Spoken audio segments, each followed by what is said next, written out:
देख रहे हैं, मैं हूं आपके साथ अंशिका पाठक। सबसे पहले बात मतदान की। भिंड के अटेर विधानसभा क्षेत्र के किशुपुरा मतदान केंद्र में 71 नंबर पर सुबह 10 बजे तक 15% मतदान हुआ है। मौके पर जिला निर्वाचन अधिकारी कलेक्टर संजीव श्रीवास्तव, रिटर्निंग अधिकारी पराग जैन और एडिशनल एसपी संजीव पाठक समेत कई अधिकारी मौजूद हैं। बता दें कि किशुपुरा मतदान केंद्र 71 पर पुनर्मतदान जारी है, जहां सुबह 6 बजे से मॉकपोल के बाद से मतदान शुरू हुआ है। वहीं सुरक्षा को लेकर पुलिस के जवान और अर्धसैनिक बल तैनात है। सीसीटीवी से भी नजर रखी जा रही है। तो अटेर विधानसभा के किशुपुरा में लगातार मतदान जारी है और सुबह 7 बजे से इसकी शुरुआत हुई। हालांकि यहाँ पर अगर बात करें भिड़ंत की, तो कांग्रेस वर्सेस भारतीय जनता पार्टी, यहाँ पर अरविंद सिंह भदौरिया जो कि बीजेपी के कैंडिडेट है और इन्हीं की मांग पर पुनर्मतदान हो रहा है। हेमंत कटारे जो कि कांग्रेस के कैंडिडेट हैं। आज दोनों ही कैंडिडेट्स की किस्मत दांव पर, लेकिन ये देखना होगा कि आखिर वोटरों में कितना उत्साह है, क्योंकि 15% अब तक, यानी सुबह 10 बजे तक 15% मतदान हो चुका है। ठीक है अभी, लेकिन और भी ज्यादा उम्मीद की जा रही है कि बढ़ चढ़कर वोटर आएंगे और हिस्सा लेंगे। किशुपुरा में मतदान अटेर विधानसभा के लगातार जारी है। सुरक्षा के लिहाज से कई पुलिस जवान को तैनात कर दिया गया है। तो इंतजार है कि जल्द से जल्द जो मतदान प्रतिशत है वो भी बढ़े।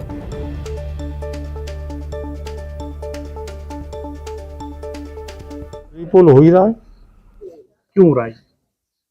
नहीं, अब रीपोल प्रशासन ने किस ढंग से किया, एक वीडियो वायरल हुआ था। एक बालक एक लेडीज का, उसको कम दिखता था, उसने वोट डाल दिया, उसने कहा हमारे वोट डलवा दो। वीडियो में कई बार वो बॉक्स के पास जाता हुआ दिखाई दे रहा है। ये बॉक्स के पास जाता हुआ दिख रहा है वो तो। क्या आपका एजेंट? ये एजेंट है।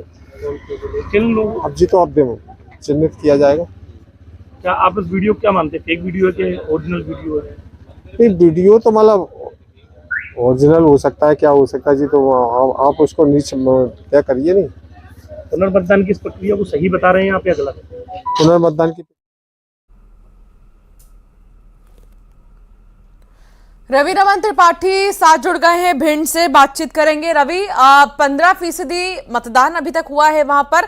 तस्वीरों के जरिए अगर आप दिखा सकते हैं, वोटर्स क्या लगातार पहुंच रहे हैं, सिलसिला क्या अभी जारी है? इसका मैं आपको बताऊं कि ये कॉन्स्टेंसी 9 अटेर विधानसभा क्षेत्र है, जहां पर पूरे प्रदेश में एक ऐसी कॉन्स्टेंसी है जहां पर पुनर्मतदान की प्रक्रिया हुई है जी। यहाँ हम मौजूद हैं शासकीय उच्चतर माध्यमिक विद्यालय किशुपुरा। यहाँ पर हम कैमरामैन से कहेंगे किस तरह से यहाँ चाक चौबंद व्यवस्थाएं की गई हैं प्रशासन की ओर से। कोई भी ग्रामीण हो या कोई भी बाहरी व्यक्ति हो, बिना सिवाय मतदाता के यहाँ पर किसी को भी अनुमति नहीं दी जा रही है। हम कहेंगे, हमारे कैमरामैन से कहेंगे कि और हम आगे चलते हैं और इसी जो मतदान केंद्र है 71 किशुपुरा, जहाँ पर मतदान की प्रक्रिया लगातार जारी है। और माताजी वोट करके आई हैं। दादी, आप वोट करके आई हैं? हाँ, व्यवस्था कैसी है यहाँ पर मतदान की? ठीक से है।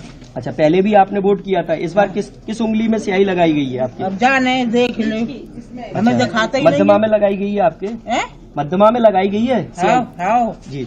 हम और भी जानना चाहेंगे कि इस मतदान केंद्र पर 71 मतदान केंद्र पर यहाँ पर दिखा सकते हैं कि किस तरह से यहाँ पर जो मतदाता हैं वो कतार में खड़े हुए हैं और अपनी बारी का इंतजार कर रहे हैं। और इधर से हम दिखाएंगे कि किस तरह से यहाँ पर जो मतदाता है वो अपनी अपनी बारी का इंतजार कर रहे हैं। कुछ मतदाताओं से भी हम बात करना चाहेंगे। दादा, क्या नाम है आपका?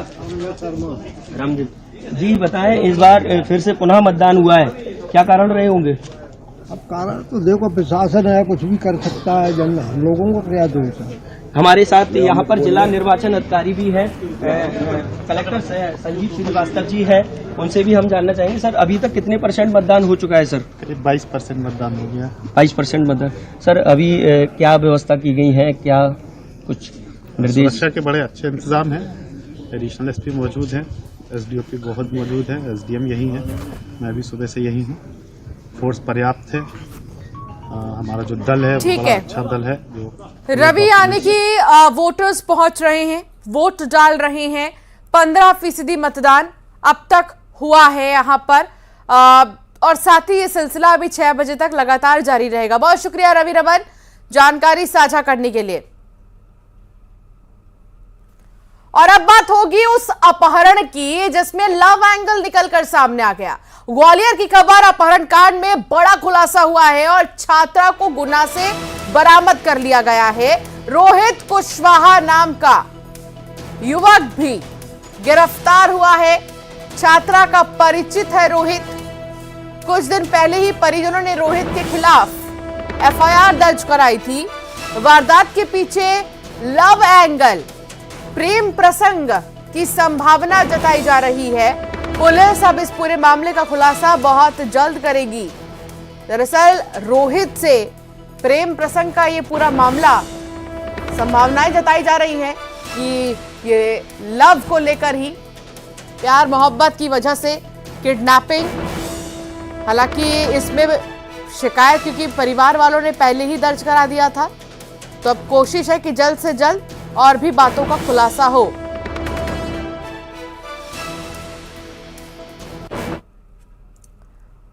खबर बिलासपुर से आ रही है, जहां हिट एंड रन का मामला सामने आया। एनएसयूआई के प्रदेश सचिव की दबंगई सामने आई है। युवा कांग्रेस महासचिव के ऊपर ही गाड़ी चढ़ा दी। जिला महासचिव सहित 2 को गंभीर चोटें आई हैं, जिन्हें अस्पताल में भर्ती किया गया है। घटना का सीसीटीवी फुटेज भी सामने आ चुका है और पुलिस ने एनएसयूआई के प्रदेश सचिव पर मामला दर्ज कर दिया। दरअसल ये पूरा मामला आपको एक बार फिर से विस्तार से समझाते हैं, लेकिन सीसीटीवी फुटेज को भी आप देखिए। इसमें आप देखेंगे कैसे बेकाबू एनएसयूआई के प्रदेश सचिव ने अपनी दबंगई दिखाई है। अपनी इस कार से स्कूटी को टक्कर मारी, रौंद दिया, गुंडागर्दी दिखाते हुए इस घटना को अंजाम दिया गया, जिसमें 2 लोग घायल भी हो गए हैं, जबकि उस वक्त और भी लोग वहां पर मौजूद थे। इस के बाद कई सारे लोग बाल बचे हैं। हादसे में एक की हालत नाजुक बताई जा रही है, जिसे इलाज के लिए अस्पताल में भर्ती किया गया है, और दूसरे शख्स के पैर में चोट आई है। पुलिस ने आरोपी के खिलाफ मामला दर्ज भी कर लिया है, लेकिन सवाल यही कि यह सिलसिला कब तक चलेगा। हिट एंड रन केस में कब गिरफ्तारी होगी, क्योंकि अभी मामले की जांच चल रही है। एनएसयूआई प्रदेश सचिव पर दबंगई का मामला सामने आ रहा है, और आप देखिए कि किस तरीके से बेकाबू, ओवर स्पीडिंग भी हम कह सकते हैं कि ओवर स्पीड होने की वजह से ही काबू में नहीं किया जा सका, स्पीड कंट्रोल में नहीं किया जा सका, और फिर जाकर स्कूटी को ऐसी टक्कर मारी कि अस्पताल में एक शख्स भर्ती है।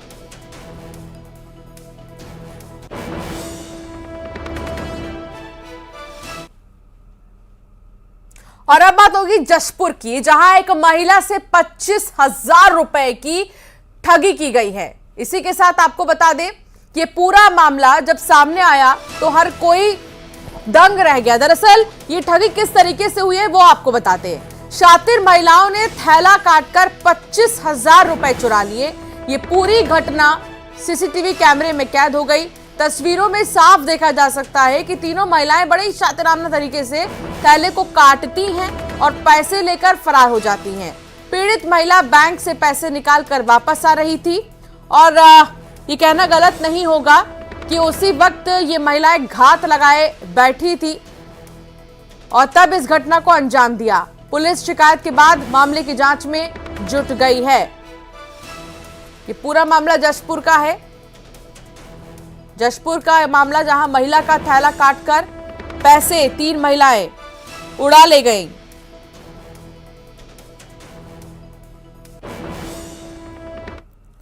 और अब बात होगी राजधानी रायपुर की, जहां कुत्तों का आतंक जारी है। रामनगर स्थित गुलमोहर पार्क में एक मासूम बच्ची पर आवारा कुत्तों ने हमला कर दिया और 2.5 साल की इस बच्ची को नोच नोच कर जख्मी कर दिया है, जिसके बाद बच्ची को अस्पताल में भर्ती किया गया। वहीं कांकेर में आवारा कुत्तों का आतंक बढ़ने लगा है। लोग घर से निकलने में डर रहे हैं। शहर के चौक चौराहों पर 50 से ज्यादा आवारा कुत्ते मजबूर रहते हैं सड़क पर घूमने को, भटकने को, और ऐसे में जो लोग होते हैं उनको अपना निशाना बना लेते हैं। इसीलिए लोगों में डर का माहौल है। शिकायत के बाद भी नगर प्रशासन ध्यान नहीं दे रहा, जिससे लोगों का जीना मुहाल हो गया है। अब ये 2 तस्वीर आपके टेलीविजन स्क्रीन पर आप देखिए। पहली तस्वीर आपको हम दिखा रहे हैं रायपुर की, जहां इस मासूम पर हमला किया गया। और ये दूसरी तस्वीर आवारा कुत्तों का आतंक देखिए, पूरी फौज यहाँ पर 22 राज्य ऐसे हैं, एक स्टडी ये बताती है, जानकारी कहते हैं कि 22 राज्य ऐसे हैं जहां पर कुत्तों की संख्या बड़ी है और भारत में चीन के बाद सबसे ज्यादा आवारा कुत्ते हैं।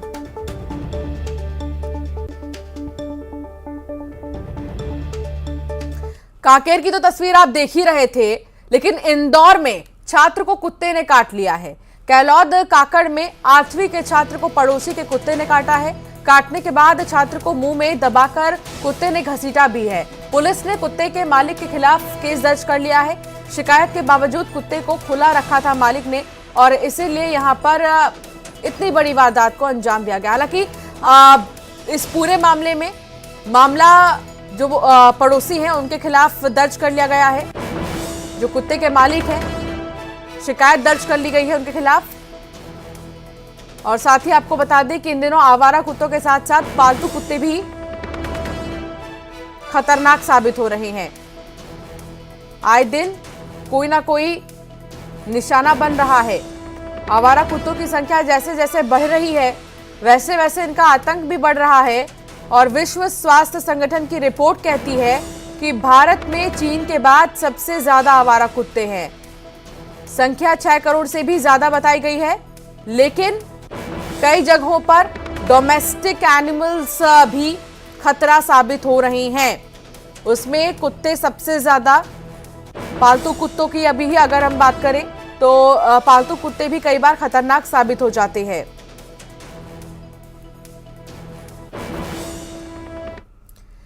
पीएम मोदी कई सालों से देश में स्वच्छता अभियान को लेकर सजग हैं। ये प्रयास विशेष रूप से उनके दिल के करीब है और यही कारण है कि पीएम मोदी जहां भी जाते हैं वहां सफाई अभियान के लिए लोगों को जागरूक करते हैं। सोमवार को राजस्थान के बीकानेर में पीएम मोदी ने विशाल रोड शो किया। रोड शो के बाद पीएम मोदी ने बीजेपी कार्यकर्ताओं से सड़क की सफाई की अपील की। इस अपील का जोरदार असर देखने को भी मिला। बीजेपी कार्यकर्ता तुरंत हरकत में आए और नतीजा ये रहा कि चंद घंटों में ही पूरी सड़कों की सफाई कर दी गई। ये पहली बार नहीं है जब पीएम मोदी सफाई को लेकर जोर दिया है। इससे पहले भी हाल ही में ऐसा इंदौर में भी देखने को मिला, जहां रोड शो खत्म होने के कुछ ही घंटों के अंदर रोड शो के रूट की साफ सफाई कर दी गई। हालांकि इंदौर तो है ही स्टार सफाई के मामले में और सबसे ऊपर, लेकिन बीकानेर में देखिए जिस तरीके से फौरन सतर्कता, रोड शो के बाद स्वच्छता अभियान और यहां पर साफ सफाई की गई है। सड़कों को चमका दिया गया, मानो जैसा यहां कुछ हुआ ही ना हो। दो तस्वीर आपके टेलीविजन स्क्रीन पर जब प्रधानमंत्री यहां पर पहुंचे, फूलों की बारिश हुई। और दूसरी तस्वीर आप देख रहे हैं उसी बीकानेर की, जहां तमाम नेताओं ने, कार्यकर्ताओं ने मिलकर रोड की सफाई करवाई।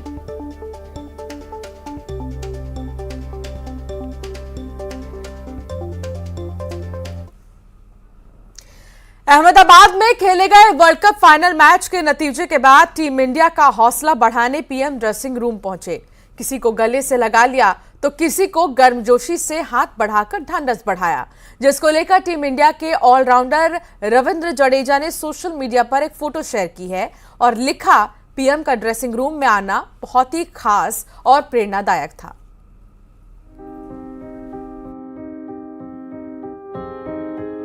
टूटे तो वो भी थे। भारत के 140 करोड़ लोगों की आंखों में आंसू थे। कोई मैदान पर रो रहा था तो कोई ड्रेसिंग रूम में। रोहित की भावुक तस्वीरें वायरल हो रही थी। विराट टोपी से अपना चेहरा ढककर अपने आंसू छिपा रहे थे। सबके सपने टूट गए थे। ख्वाब अधूरा रह गया। ड्रेसिंग रूम में सन्नाटा पसर गया। कहा भी तो गया है, क्रिकेट अनिश्चितताओं का खेल है। इस खेल में कब पासा बदल जाए, हमारा अपार आनंद कब दुख में बदल जाए, कहा नहीं जा सकता। खिलाड़ियों के हौसले टूटने लगे। ड्रेसिंग रूम में सन्नाटा छा गया। ऐसा लगा मानो सब खत्म हो गया हो। तभी वो आए और जब वो आए तो हौसला बढ़ा और उन्होंने गमों को बांट लिया। वो थे हमारे प्रधानमंत्री। वर्ल्ड कप में भारतीय टीम को हार मिली, जिसके बाद प्रधानमंत्री नरेंद्र मोदी निराश और हताश खिलाड़ियों से मिलने के लिए उनके ड्रेसिंग रूम जा पहुंचे। यहाँ माहौल काफी गमगीन था और खिलाड़ी इस हार के बाद निराश और खामोश दिखाई दिए। तो प्रधानमंत्री मोदी ने भारतीय खिलाड़ियों का हौसला बढ़ाने की कोशिश की। उन्होंने इस वर्ल्ड कप में फाइनल से पहले तक किए शानदार प्रदर्शन के लिए उनकी तारीफ की। टीम के ऑलराउंडर रविंद्र जडेजा ने सोमवार को पीएम के साथ ड्रेसिंग रूम की तस्वीर साझा करते हुए उन्हें धन्यवाद दिया। जडेजा ने लिखा कि हमारे लिए टूर्नामेंट अच्छा रहा, लेकिन कल हम थोड़ा पीछे रह गए। हम सभी का दिल टूट गया। लोगों के समर्थन के कारण आगे बढ़ रहे हैं। पीएम मोदी का हमारे ड्रेसिंग रूम में आना प्रेरणादायक था। वहीं एक और तस्वीर सामने आई है जिसमें पीएम मोदी ने फाइनल में हार से दुखी मोहम्मद शमी को गले लगा लिया। शमी ने ये तस्वीर अपने ट्विटर अकाउंट पर पोस्ट की। फोटो के साथ किए ट्वीट में उन्होंने पीएम को टीम के ड्रेसिंग रूम में आने और खिलाड़ियों के साथ वक्त गुजारने के लिए शुक्रिया कहा। शमी ने लिखा कि दुर्भाग्य से कल हमारा दिन नहीं था। मैं पूरे टूर्नामेंट के दौरान हमारी टीम और मेरा समर्थन करने के लिए सभी भारतीयों को धन्यवाद देना चाहता हूं। पीएम नरेंद्र मोदी का आभारी हूं। विशेष रूप से ड्रेसिंग रूम में आने और हमारा उत्साह बढ़ाने के लिए हम वापसी करेंगे। भले ही खिलाड़ी गमगीन हो, लेकिन इतना जरूर है कि पीएम के ड्रेसिंग रूम में आने से खिलाड़ियों का हौसला जरूर बढ़ा है। Bureau report, news 18।